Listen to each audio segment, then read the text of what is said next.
والدین کو اپنے اوپر بوجھ مت سمجھو، بلکہ وہ تم پر اللہ کی طرف سے رحمت ہیں، اور تمہارے لیے اللہ رب العالمین کی طرف سے ایک بہت بڑے احسان کا ذریعہ ہیں۔ ان کو اپنے لیے سعادت سمجھو، ان کی خدمت کرو، اور ان کو ہر طرح سے ان کی راحت اور ان کے آرام اور ان کے سکون کا انتظام اولاد کے اوپر کرنا لازم، فرض اور ضروری ہے۔ نبی علیہ السلام کے پاس ایک شخص آیا اور اس نے آ کر اپنے والد صاحب کی کوئی شکایت کی۔ نبی علیہ السلام کو انتہائی ناگوار گزرا اور اس شخص کو یہ کہا، انت و مالک لابیک، تو اور تمہارا مال تمہارے والد کے ہیں۔ تو اولاد کو چاہیے کہ وہ اپنا مال اپنے والدین پر خرچ کریں اور ان کی تیمارداری کریں، اور دنیا کے اندر جو ان کی زندگی ہے وہ اس زندگی کے اندر ان کی ہر طرح سے مدد و نصرت کریں۔ یہ اللہ کی طرف سے فرض ہے۔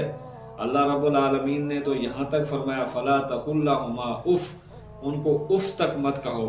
اور نبی علیہ السلام نے ہمیں یہ تعلیم دی ہے کہ اگر کسی شخص کے والدین کافر ہی کیوں نہ ہو، لیکن دنیاوی اعتبار کے ساتھ ان کے ساتھ حسن اخلاق اور حسن سلوک کے ساتھ پیش آؤ۔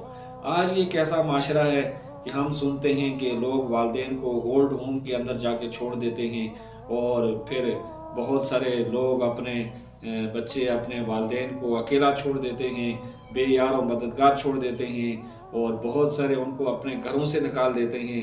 ہمارے دین کو نہ سمجھنے کی وجہ سے یہ مغرب کی جو تعلیم ہے اب مسلمانوں کے اندر بھی آ رہی ہے، اور مسلمان بھی اپنے والدین کو جا کے اولڈ ہوم کے اندر چھوڑ رہے ہیں، اور ان کو اپنے گھروں سے نکال رہے ہیں، اور انہیں اپنے اوپر بوجھ سمجھ رہے ہیں۔ یہ تو وہ ہیں کہ جو جب انسان قدم باہر رکھتا ہے تو وہ پورا دن اور پوری رات ان کے لیے دعائیں کرتے رہتے ہیں۔ انہی کی دعائیں انسان کو کامیابی اور کامرانی اور بلندیوں کی طرف لے جا سکتی ہے۔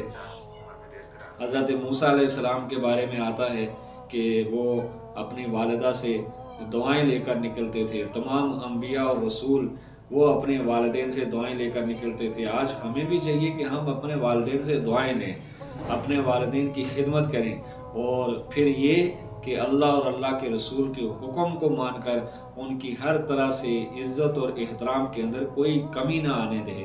اس لیے کہ نبی علیہ السلام نے ہمیں بتایا ہے کہ تمہاری ماں کے قدموں تلے جنت ہے، اور جنت کا جو دروازہ ہے وہ تمہارا باپ ہے۔ تو جو شخص دنیا کے اندر یہ چاہتا ہے کہ میں آخرت کے اندر جا کر اللہ رب العالمین کی تیار کی ہوئی جنت کے اندر داخل ہو جاؤں، تو وہ جنت اس کی ماں اور اس کے باپ ہیں۔